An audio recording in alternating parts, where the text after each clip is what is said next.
Hi, my name's Mike, and this is the 4th developer diary for a Lode Runner story. What we're going to look at today, we're going to look at a new feature that allows you to upgrade items you acquire. We're going to look at a new type of map that I call a challenge room. And we're also going to look at a couple of other new features that we'll see along the way. So we're going to start out here by just running the game a little bit. The bad guys now give you a warning as they climb out of the holes. You see them shake a little bit. That gives you an idea of when you need to start preparing to run, because he's going to come back and try to get you. Now, in previous videos, we've had a good time talking to Jake here. You know, he always has some sort of problem, and we always have some sort of solution. It doesn't usually end well for him. But you never know. Things change, people change. So let's give him a chat here.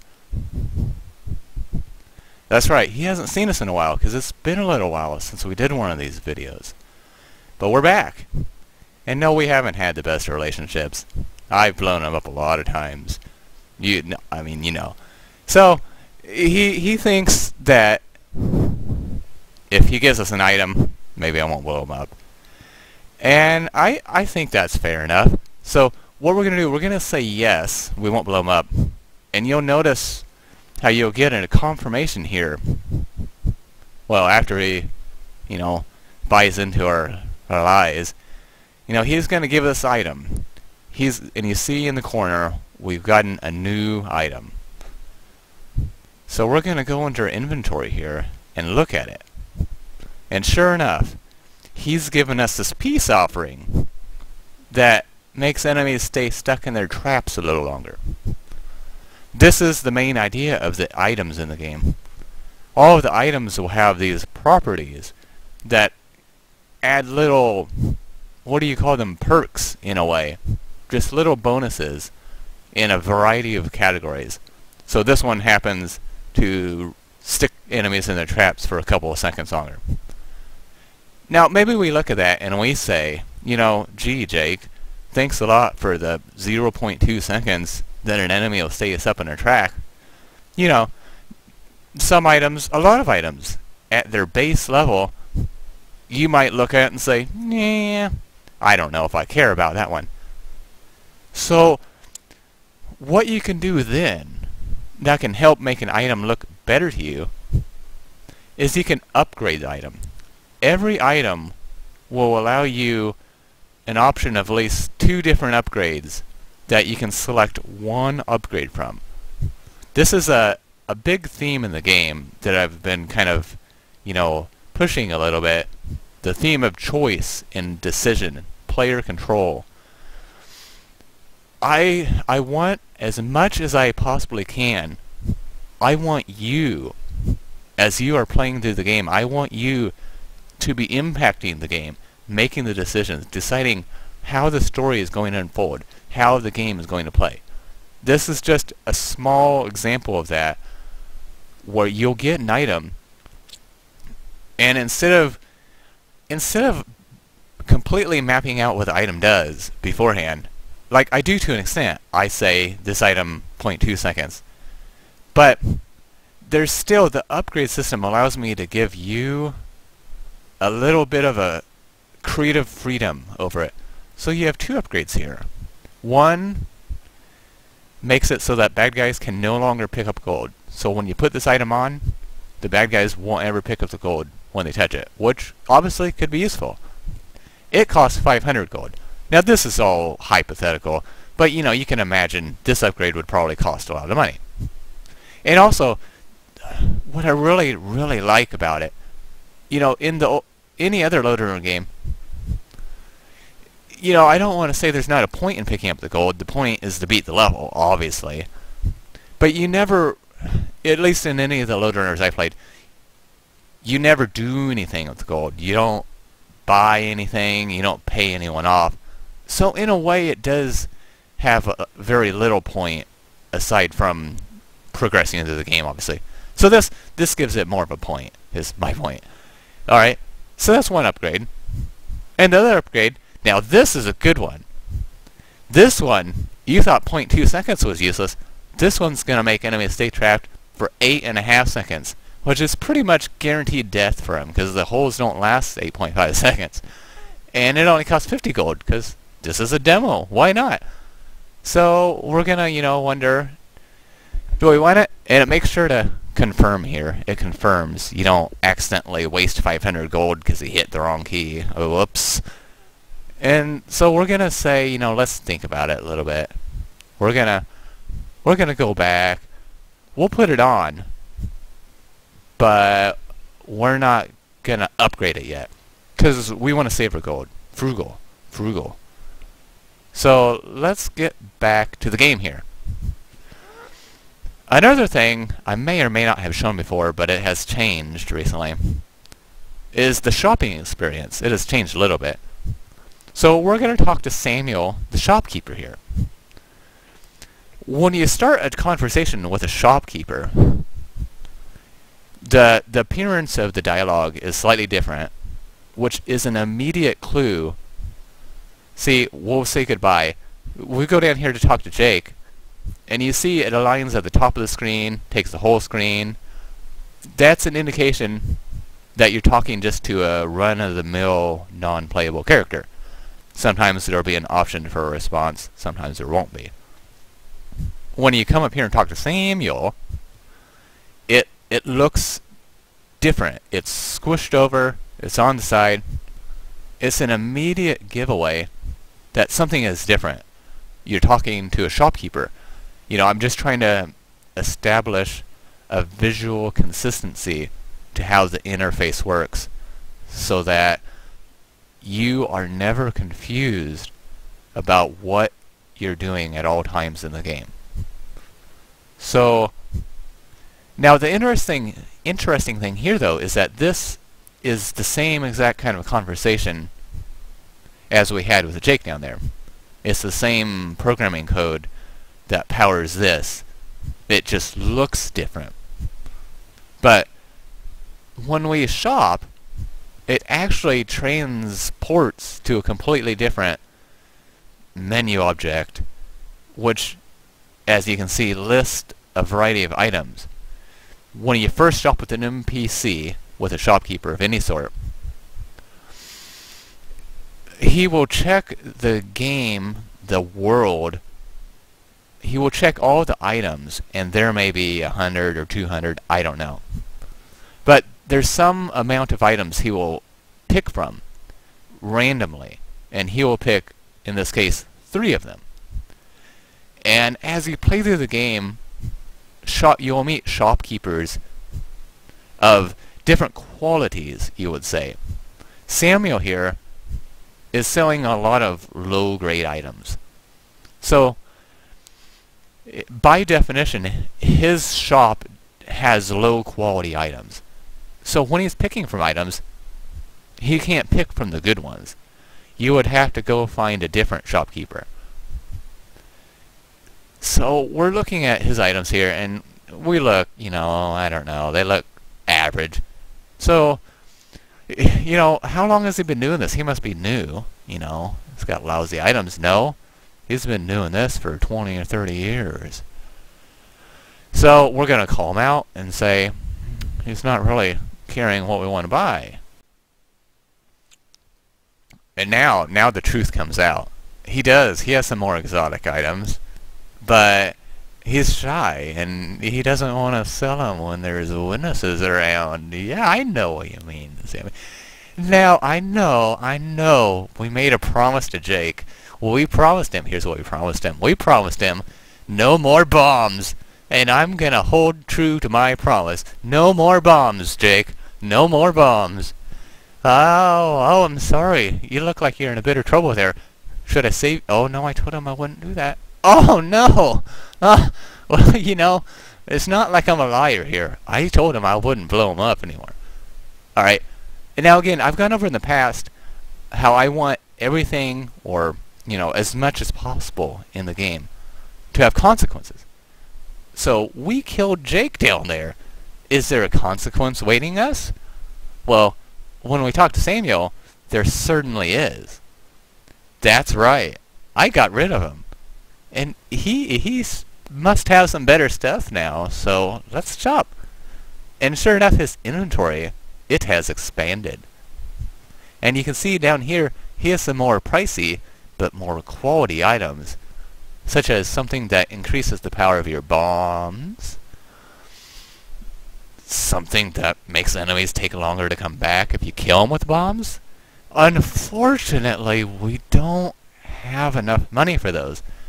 So let's buy something cheap. Yeah, I'll get those, whatever. And you can see it disappears from his inventory. He doesn't restock.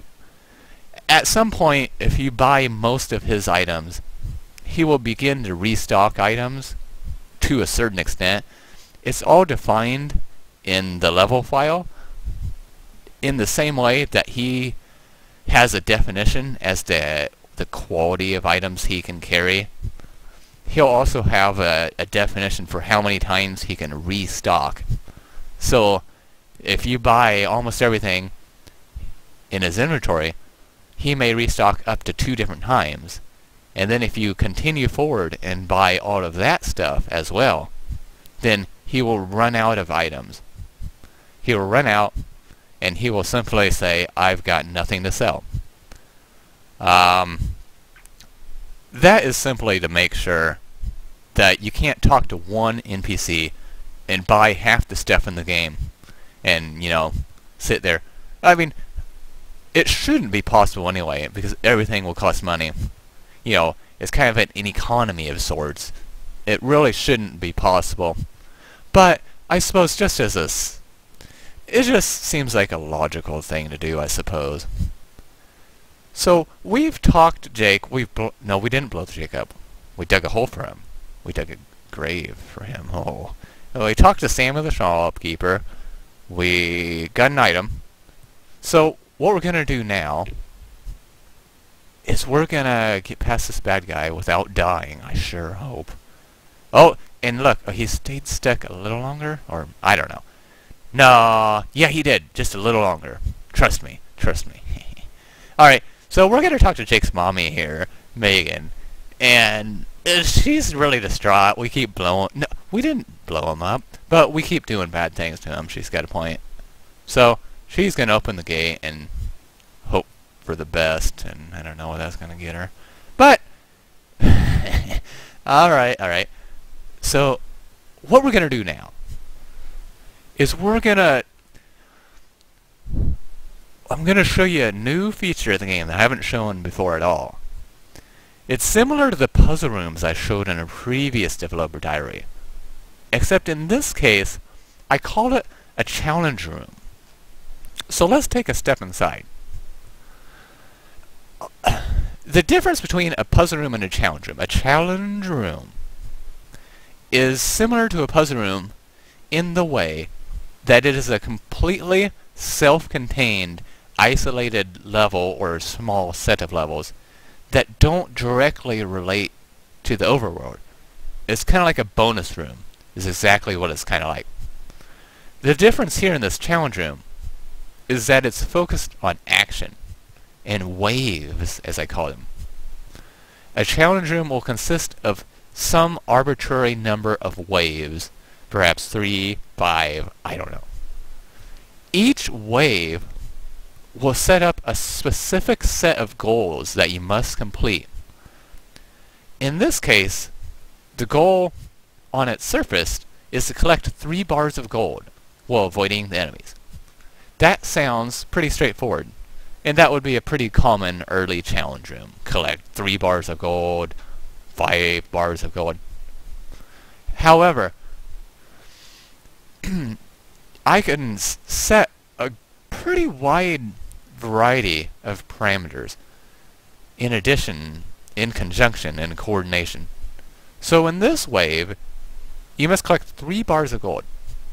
However, another attribute of a wave is that I can impose limits on the wave. So in this wave, I'm saying you can only dig 2 holes in the ground.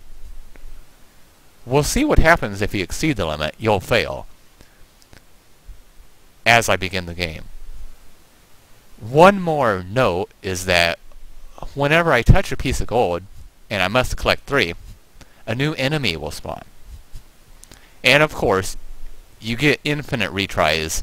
You can try, you're not going to get them all in the first try. I never do. So let's get on and begin this wave. So at the beginning of the wave, there is no enemy. We are free to do whatever we want. And you also notice we were given 3 bombs. So I'm going to drop a bomb, and now I only have 2.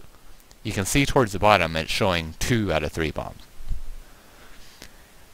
Now also we had the dig limit.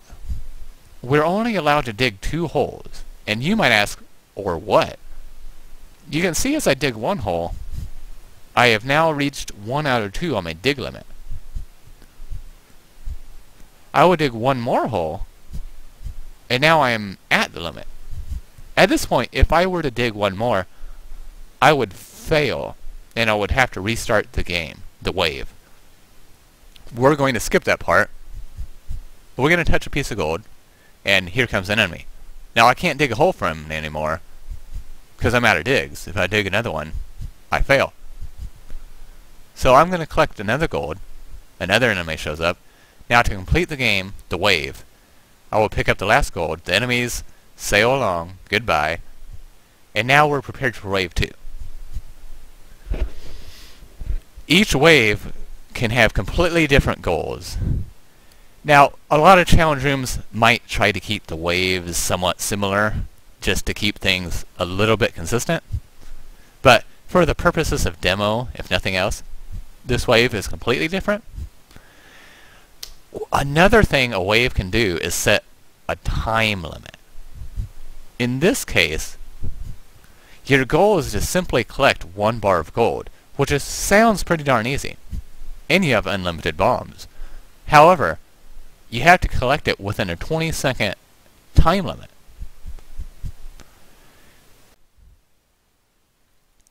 As we begin the wave then, you see at the top we have a 20-second timer that's now down to 13, 12.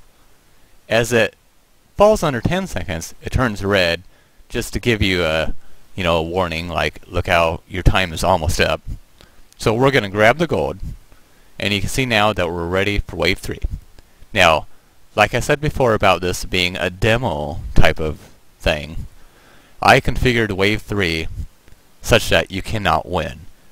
When you begin the wave, it starts a 7-second timer, and you die when the timer runs out. This was obviously a test wave, and it worked! Now, we can retry the wave as many times as we wish. Given the fact that we cannot complete the wave, we're going to pass on that opportunity. Now, what we're going to do right now, after we completed that challenge room, we're going to look at one more challenge room. But first, we're going to go ahead and unlock a new skill, just to help us out a little bit in the next challenge room. Now, it took me a little while. I've tried 3 or 4 different approaches to, the interface for upgrading skills, and I think I finally found one that makes me kind of happy. Usually there are these animated previews here. They're not functional at the moment. But here we're going to look at remote bomb, perhaps. And we're going to take a look at this overview, place 1 remote bomb. It sounds good to me. Now, when we unlock remote bomb, we actually lose access to the mega bomb. So it's going to do everything it can to stop you, honestly, as far as making sure you don't accidentally do something you're going to regret. Now, you can go back to your last checkpoint. I mean, if you decided, oh my gosh, I thought I was picking Mega Bomb, and I don't want this one, and it checkpoints after every level you go to. But, here it gives you fair warning, and it gives you an idea of, as you upgrade the skill, where you'll go. So we have 5 skill points. We're going to use 1. So we have unlocked and acquired remote bomb. we're also going to go in and equip the skill. It will do this automatically in the final version, but right now I don't have that configured. So it gives us an instruction here. We'll hear 3 beeps signaling that the bomb is a remote bomb, and then we blow it up. Sounds easy. So now let me make sure I have, yes, I have this equipped. Now I'm going to go in here, and also, because the challenge rooms can be hard, I'm going to go ahead and upgrade by the upgrade. So now you can see that in addition to the 0.2 seconds that the item originally had, it also adds 8.5 seconds of trap time. So let's return and visit another challenge room real quick. You can also see in the background the addition of a parallax layer. This is a recent addition, something you see in a lot of two-dimensional games like this one. It is a layer in the background that scrolls along at a slightly different rate. You know, in a Mario game, the clouds in the background would likely scroll at a slightly different rate to give the illusion of depth. A depth layer, a parallax layer. Just in addition to that, it's a fun effect, and also, although I haven't implemented it very widely in this test world, it will do a lot, I think, to add, a good, a nice background so that there's something more than a black screen behind the game. Just to make it a little easier to look at. So we've entered Challenge Room 2 now. Challenge Room 2 begins with a wave that gives us 2 minutes. Don't look at what the tooltip says. It doesn't know what it's talking about. We have 2 minutes to collect all the gold. However, we're not allowed to kill any of the bad guys. You can see down low we have 0 out of 0 on our kill limit and 0 out of 10. So we're going to pick up gold. Now look, the bad guys just picked up gold. Now I've got to dig holes. I've got to dig holes for them. Oh no, they got me. See? So we're going to retry. Now I'm not allowed to kill the bad guys, but I'm kind of mad, because they just killed me, so I should be able to kill... Oh! I failed! So as you can see, killing the bad guy failed the wave. So this time, we're going to play it straight up. We're not going to kill the bad guys.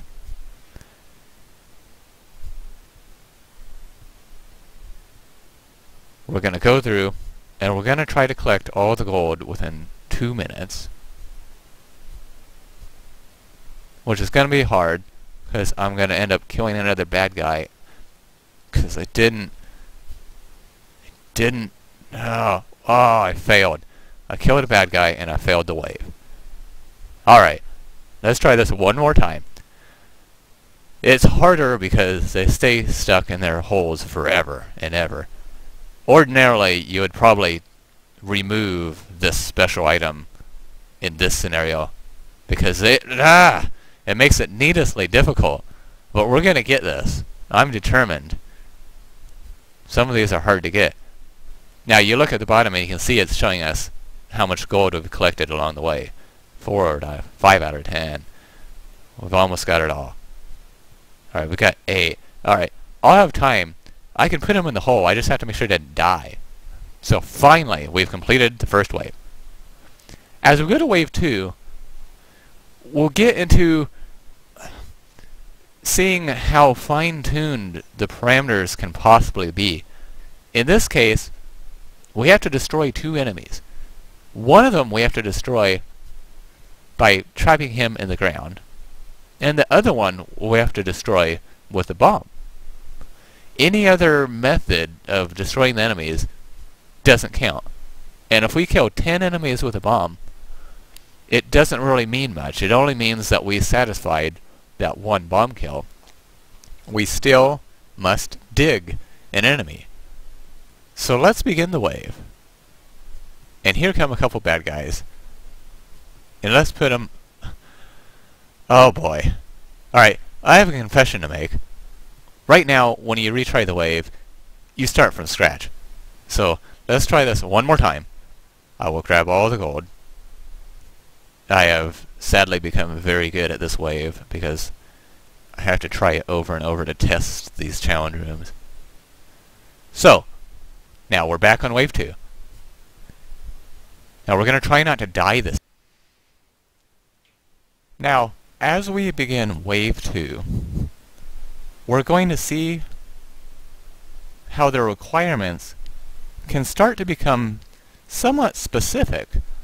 In this case, the game is asking us to defeat 2 enemies. One of them we must defeat by trapping him in a hole in the ground.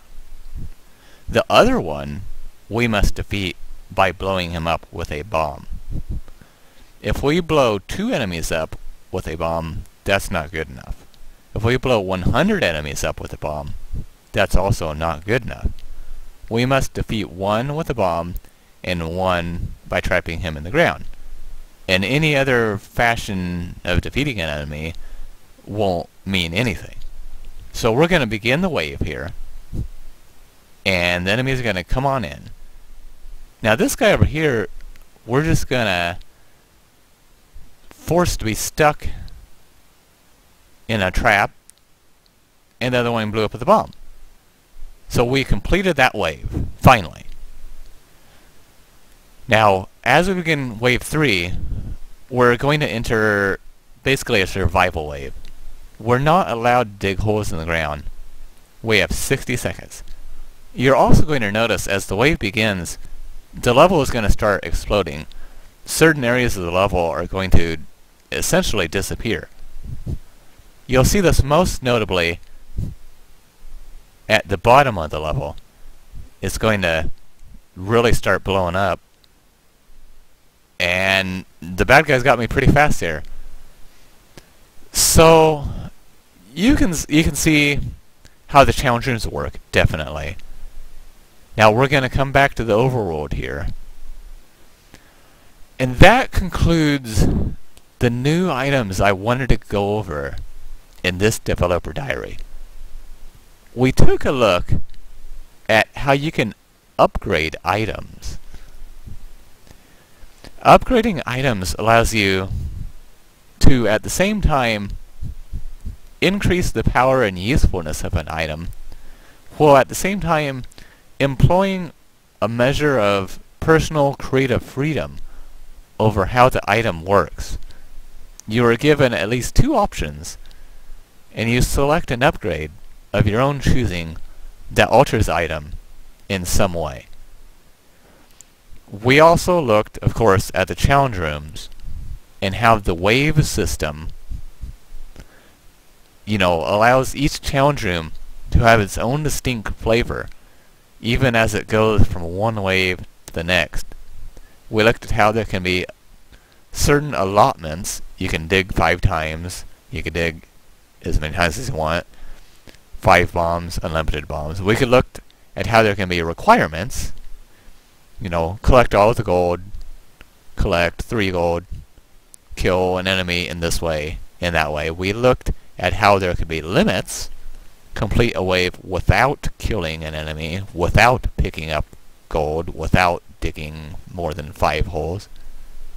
And we also, of course, saw how there can be a time limit applied to each wave. Complete the wave in 2 minutes, in 1 minute, and so on. So you can see how these parameters can mix and match to create a pretty wide variety of challenge room waves. We also looked at upgrading a skill, unlocking a skill. Right here we're going to drop a remote bomb, and you see it just sits there, and it kind of pulses a yellow just to indicate that it's not going to do anything until we detonate it. Now, for Megan's well-being, we're going to go down there and save her from the remote bomb. We want to get her out of the way before we demonstrate how we can detonate it. I'm going to come clean right now. If I kill Megan, the game is going to crash. The game just crashed 5 minutes ago, and I resumed this video. That is the only reason she made it out. So, let's get her back in there. So, we went over all that stuff, and we saw the new parallax layer, a few other new effects. In the future, I've been working on adding a cooperative mode, an online netplay mode. It's not ready to show, but I'm hopeful that in the next diary I do, I will be able to introduce and demonstrate how the cooperative mode works and some of the ways that you must cooperate to complete the levels. That, for now, ties up everything I want to go over. I'd like to thank you for watching this video. If you have any comments or suggestions or any feedback in general, I'd be happy to hear it if you want to leave a comment or send me a message. And with that said, again, thank you for watching the video, and I will see you next time.